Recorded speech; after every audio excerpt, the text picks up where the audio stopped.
어머님들 안녕하세요. 반갑습니다. 2026학년도 우리 이제 예비 고등학교 1학년 친구들을 위한 통합사회 한국사 강의를 준비한 강사 문하영입니다.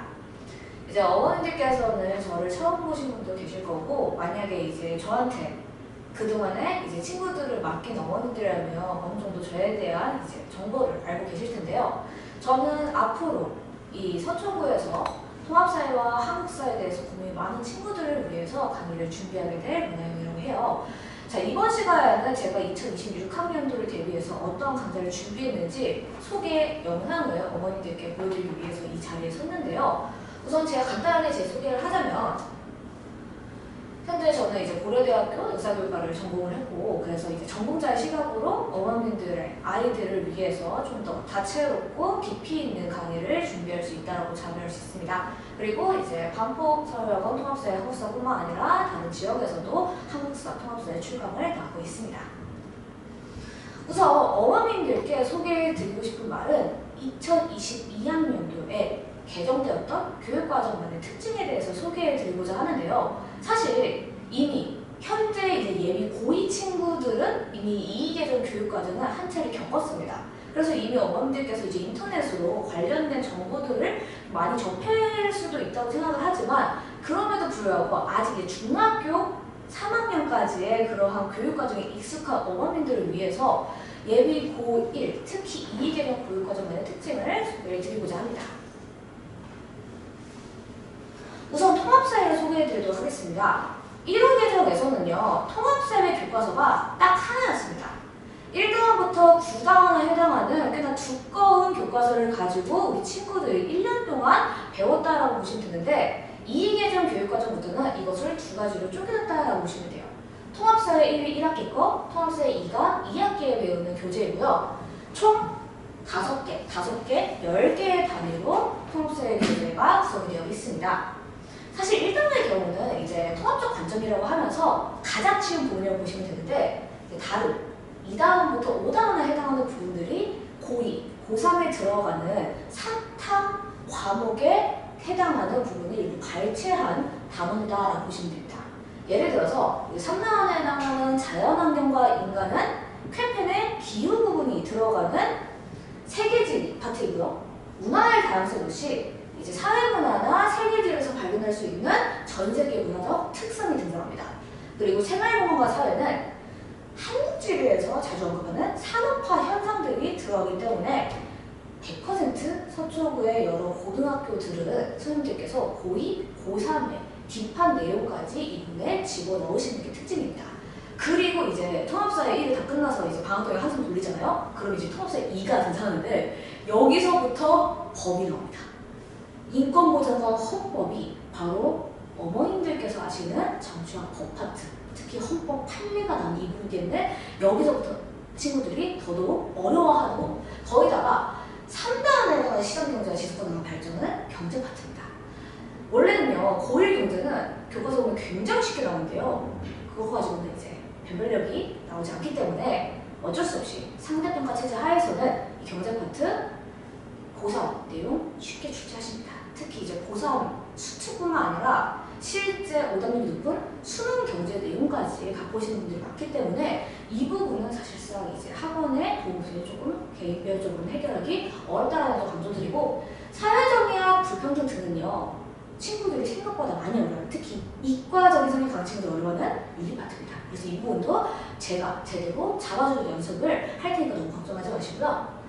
자, 그러면 이제 통합사회만의 특징을 보면 사례 기반 학습과 토론형 활동이 매우 강화되었습니다. 그 이전보다. 그리고 단편적 개념 학습을 넘은 사회문화의 주제 중심 탐구를 지향하면서 소위 말하는 나중에 통합사회 수능을 위한 융합형 문제가 교일 내신에서도 등장을 하게 됩니다. 거기다가 당연하게도 고2, 고3 내용은 그냥 일반적으로 들어간다고 보시면 돼요. 심지어 이게 학교별로 들어가는 부분이 다릅니다. 아무래도 선생님들께서 전공하시는 과목들이 다 다르고요. 통합사의 경우는 보통 여러 많은 선생님들이 각 단원을 맡아서 들어가시기 때문에 우리 담당쌤이 어떤 전공을 했는지에 따라서 어렵게 나오는 단원이 다릅니다. 그래서 이 부분은 특정 학교를 잘 아는 선생님께 맡겨야지 어머님들의 자녀들께서 이제 내신 성적이 확 오르겠죠. 그리고 모의고사 문제는 요즘은 다 기본적으로 내신다라고 보시면 됩니다. 수능 대비용이라고 보시면 되고요. 그리고 이제 한국사를 볼게요. 한국사도 옛날에는 그냥 한국사라고 해서 고등학교 1년 내내 한국사라고 하는 하나의 교재를 1년 동안 배웠다라고 보시면 되는데 이제는 좀 달라졌습니다. 한국사 1, 한국사 2가 각각 1학기, 2학기 때 배운다라고 보시면 되고요. 1, 2, 3, 1, 2, 3 총 3가지 단원으로 쪼개져 있어요. 그런데 어머님들, 우리 중학교 3학년까지 역사 2 배우잖아요. 역사의 내용이 뭡니까? 한국사죠. 그런데 한국사 어디까지 배우는지 혹시 알고 계시나요? 한국사 역사 2에 나오는 건요, 조선 후기까지입니다. 교과서는요, 사실 근현대사 보면 나가긴 합니다. 그런데 거의 모든 중학교 현실적인 것까지 나가지 못하기 때문에 조선 후기까지는 이 친구들이 시험도 취업했다, 어느 정도 알고 있는 상태예요. 그런데 우리가 아는 그 배웠던 조선 후기 정치사는 요 한국사 1의 1단원이 끝입니다. 여기가 바로 흥선대원군 초반본까지만 들어가고요. 나머지는 전혀 다른 내용이 등장합니다. 그럼 보세요. 2단원 하나는 뭐냐? 근대 이전이라고 되어 있죠. 근대 이전 한국사의 탐구는 이 개정안의 특징인 바로 주제사입니다. 대외관계사, 경제사, 사회사, 문화사가 이전보다 훨씬 더 강화된 측면으로 나오기 때문에 이 친구들이 한자어가 약한데 유독 한자 관련된 단어가 많이 나오고 옛날의 경제는 어땠니? 옛날 토지제도가 어땠니? 라고 하면서 어려운 부분으로 많이 나오는 게 이 부분이다라고 보시면 돼요. 거기다 이제 3단원부터가 근현대사인데요. 이 한국사 1의 3단원 그리고 한국사 2의 1단원부터 3단원까지가 근현대사이고 전혀 배우지 않았던 내용이 총 4단계로 쪼개져 있으니까 이 친구들이 보통 3단원이 들어가는 1학기 기말고사부터 성적이 떨어집니다. 거기다가 한국사 자체 내용이 많잖아요. 그래서 나는 그냥 암기 과목이 안 되나 보다 라고 하면서 한국사를 버리는 경우가 많은데 통합사회도 그렇고 한국사도 각각 단위가 3입니다. 그러면 상당히 둘을 합치면 6단이니까 하나만이라도 포기를 하게 된다면 고의 내신에 치명타가 될 가능성이 크기 때문에 이 부분도 반드시 대비를 해주셔야 됩니다. 그래서 한국사 특징을 정리를 해보자면요. 주제사가 강화되었습니다. 1에서 경제사회문화, 이 2단원에 나온 거, 그 부분의 수준이 매우 심화가 된 상황이고요. 역사적 맥락이 중요하게 되었습니다. 그래서 사건 분석하거나 이제 서술하는 문제가 강화되었다는 점, 특히나 교과서에 있는 사료를 분석하는 문제가 자주 출제가 되니까 비교하는 문제가 증가하니 단순히 중학교 때의 암기에서 만점 받으시는 것 같다라고 보시면 됩니다. 그럼 이제 제 강의만의 영순위 특징을 설명해 드리자면 우선 수학 목표가 있어요. 저는 교과 개념의 구조를 이해를 해야지 이 친구들이 나중에 실마 문제, 어려운 문제가 나와도 충분히 대비할 수 있거든요. 그래서 단원 간 연계를 파악하는 일에 좀 집중할 예정입니다. 그래서 항상 저는 지난 시간에 뭐 배웠지? 우리가 예전에 몇 다에서 이 파트에서 이 부분 배웠는데 이거랑 무슨 관련 있지라고 끊임없이 물어볼 겁니다. 물론 이 친구들 생각보다 잘 기억하지 못하지만 계속해서 제가 인지를 하고 계속해서 끄집어내려고 노력을 하기 때문에 결국에 시험 막판에는 많은 도움이 되었다라고 아는 친구들이 많아요. 그리고 자료 분석법이나 서술 문제를 준비를 해서 회계력을 향상시키도록 노력할 거고요. 개념 노트를 좀 구성할 때 있어서 어떻게 정리하는지 도움을 드릴 거예요. 그래서 시험 직전에 활용 가능하도록 할 거고 기출 분석이나 실전 연습은 당연히 들어가야겠죠. 그래서 내신 만점을 위해서는 특정 학교만의 기출 특징을 알아야 되기 때문에 너네 학교에서는 이 부분이 잘 나올 거야. 너네 학교쌤이 이런 전공이시니까 이 부분 자세히 봐야 될 거야. 라고 제가 미리 말씀드리도록 하겠습니다. 그리고 보통은요, 이제 통사를 하다 보면 친구들 고민이 뭐냐면 일단 교과는 되게 쉬워요. 그런데 성적이 안 나온다. 그리고 프린트를 주시긴 하는데 현실적으로 쌤들이 너무 분량이 많다 보니까 주시기만 하고 생각보다 진도를 안 나가시거든요. 그래서 보통 맨 마지막에 우사다가 나가신 다음에 이거 다 알지? 그러면서 너네 이제 이 친구의 시험이야. 이런 경우가 워낙 많기 때문에 제가 그 부분까지 다 일일이 짚어가지고 이거 수특 어디에 나오는 거야? 이거 수능 완성 어디에 나오는 거야? 이건 수능 때 어디에 접근하는 거야? 라고 다 말씀드릴 예정입니다. 그래서 고2, 고3 내용을 발췌를 해서 이 친구들이 필요한 부분을 딱딱 집어서 알려드리도록 강의 준비해봤고요.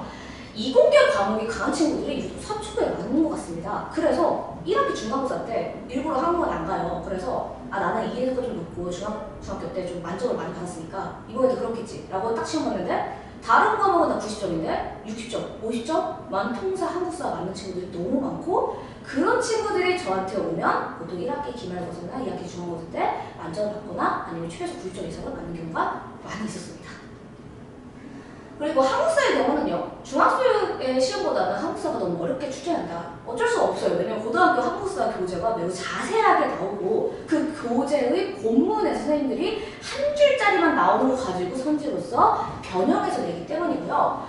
그리고 들을 땐 알겠는데 막상 문제 풀 때 어떻게 접근해야 하는지 모르겠다라는 친구들이 많습니다. 아무래도 중학교 때 재미나게 배우는 역사에 너무 익숙해진 나머지 딱딱하게 구성된 고등학교 한국사가 좀 버거워하는 친구들이 많아서 이런 현상이 생기는 것 같습니다. 더욱이 중학교 때 이제 세계사를 비롯해서 한국사를 배울 때 되게 쉽게 풀이는 낱말로 한국사를 배우잖아요. 근데 고등학교는 그렇게 정제된 언어로 구현되지 않습니다. 보통 한자어로 많이 나와요. 그래서 자료에 한자어를 몰라서 문제 풀기 어렵다. 왜 고등학교 문학작품에서도 고전시가 어려운 친구들이 다 한자 모르겠다, 고전어를 모르겠다 하면서 어려운 친구 많잖아요. 딱 그런 느낌으로 한국사를 어려워해서 종래에는 사실 한국사가 이해를 기반으로 한 과목임에도 불구하고 그냥 암기 과목으로 여겨져서 그냥 나는 암기 못하니까 한국사 버릴래 라고 하면서 진짜 막 40점, 30점 받는 친구들도 종종 봤습니다. 그래서 저는요, 이제 고1부터 고3까지 막 나가는 교재를 자체적으로 제작해서 항상 배포를 하고 있고요. 당연히 핵심이에요. 여기 정리가 되어 있겠죠. 기초개념 확인용 OX 퀴즈나 빈칸 문제가 수록되어 있고 교과서뿐만 아니라 고2, 고3용 변형자료, 특히 통사의 경우는 이것이 필수기 때문에 무조건 집어넣는 경우가 있습니다. 수특에 해당하는 내용을 거의 그대로 복붙해서 시험지를 내신 경우가 너무 많기 때문에 고3의 내용은 제가 필수적으로 언급한다는 사실 기억해 주시고, 교과서별 사료는요, 한국사에서는 중요합니다. 특히 예를 들어 뭐 동화 출판사를 쓰지 않는 학교일지라도 동화과에서 갖고 온다든가 아니면 천재의 부록에 따로 있는 지도자에서만의 사료를 갖고 온다든가 라고 하는 방식으로 내신을 출제 많이 하시기 때문에 그런 부분, 우리 학교 교재에는 없는 사료까지 제가 집어넣을 예정입니다. 그리고 실력 성분 문제 당연히 집어넣을 테니까 사실 이 부분만 제대로 반복해서 친구들이 이겨내기만 한다면 충분히 만족받을 수 있습니다. 그리고 저는요, 이제 학생들한테 카톡 그리고 이제 전화번호에서 오픈을 하는데 이 친구들이 시간 상관없습니다. 언제 어디서든 이제 궁금한 점이 있으면 다 탈답을 하고 있고, 특히 틀린 내용 정리한 다음에 학생들한테 점수를 하고 있거든요. 그 부분도 이 친구들이 고득점을 맞출 수 있는 방법이 아닐까 싶습니다. 그리고 1대1 개별 조직 가능하고 직접 보강을 항상 준비해주고 있어요. 그래서 항상 이제 친구들 시험 범위 그리고 시험 날짜 언제야? 라고 물어본 다음에 따로 시간 맞춰가지고 통사랑 한국사, 만약에 다른 날에 시험 본다면 당연히 따로 잡아야겠죠? 그렇게 직접 보강으로 주요 포인트를 확인하는 연습을 하고 있습니다. 그래서 실제로 옛날 분명히 공부를 못하는 친구들이 아닌데도 한 막 60점 받았던 친구들, 70점 받은 친구들이 저한테 오니까 이제 90점 이상 받았다. 그런 경우 너무 많습니다. 그 소리는 뭐냐? 이 친구들이 단순히 공부를 못해서 점수가 안 나온 게 아니라 어떻게 풀이하거나 어떻게 공부할지 몰랐기 때문에 점수가 안 나온 것이니 저한테만 맡겨주신다면 이 친구들 성적 향상은 당연하게 이루어진다고 저는 장담할 수 있습니다. 그래서 이제 예비고일을 위한 통사 한국사 강의를 준비해봤는데요. 통합수의 경우는 화요일 이제 오전 10시부터 12시까지 이제 1월 6일 날 개강 날짜를 두고 있고요. 토요일 반의 경우는 저녁 6시부터 8시까지 1월 10일에 개강 예정입니다. 통합사에 총 8주차로 구성되어 있고 1위의 핵심 개념을 정리를 했는데 제가 약간 특이하게 준게요. 단순히 이제 1단원부터 뭐 5단원 그리고 통사 1단원부터 5단원 이렇게 준비한 게 아니라 고2, 고3 내용이 너무 중요하다 보니까 이걸 기반으로 8주차 강의를 구성해봤습니다. 이렇게요. 1, 2주차는 생애지리에 해당하는 중요한 키워드를 3단원과 연계해서 구성을 해봤고요. 3, 4주차는 윤리 파트. 윤리 파트가 워낙 이게 통합사 1이나 2에 막 퍼져 있습니다. 그래서 그 부분, 특히 막 칸트나 아니면 뭐 동양철에 해당하는 맹자나 공자와 같은 사상들을 좀 집중해서 보는 연습을 해보도록 하겠습니다. 5주차와 6주차의 경우는요, 그 통합사 2에서 1단원이죠. 인권 파트에 나오는 그 법 부분. 특히 어렵게 나오는 뭐 국회와 법원과 그리고 정부의 역할들에 대해서 상세하게 살펴보는 연습을 할 거고요. 7주차와 8주차는 이 친구들이 되게 어려워하는 경제 파트를 상세하게 짚어보는 시간을 가져보도록 할 겁니다. 그리고 한국사의 경우는 화요일 반의 경우는 이제 오후 12시부터 2시까지 1월 6일날 개강이고요. 토요일 반의 경우는 오후 8시부터 10시까지 그리고 1월 10일날 개강 예정입니다. 한국사는요, 한국사 1, 2 정치사 흐름을 다 잡는 데 목표를 두고 있습니다. 왜냐, 이 친구들이 근현대사는 전혀 모르고 오는 경우가 너무 많기 때문에 현실적으로 미리 듣고 온 친구들이라 내신에서 겨우 듣기 시작한 친구들이랑은요, 그 분량이 천지차입니다. 그래서 반드시 근현대사 중심으로 미리 보고 가는 연습이 필요하다는 점 강조해드리면서 우선 1주차 때는 100% 이제 중학교 시험 끝났다고 그 전에 배우고 다 까먹었을 것 같아서 고대사부터 현대사까지 흐름을 좀 잡아보도록 하겠습니다. 그리고 나서 개항기 두 그룹, 그리고 일제강점기 두 파트에서 세 파트, 현대사는 두 파트로 나눠서 총 8주차에 해당하는 한국사를 마무리해보도록 할 거예요. 자, 이렇게 해서 이제 제가 준비한 강의 소개 영상은 여기서 마치도록 하겠습니다. 어머니들께서 저한테 통합사회랑 한국사 이제 걱정하는 분들 저한테 맡겨주시면 정말 최선을 다해서 가르치고 평가성에 도움을 드리도록 할 테니까 저만 믿고 맡겨주면 좋은 결과가 있을 것 같습니다. 자, 지금까지 들어주셔서 감사합니다.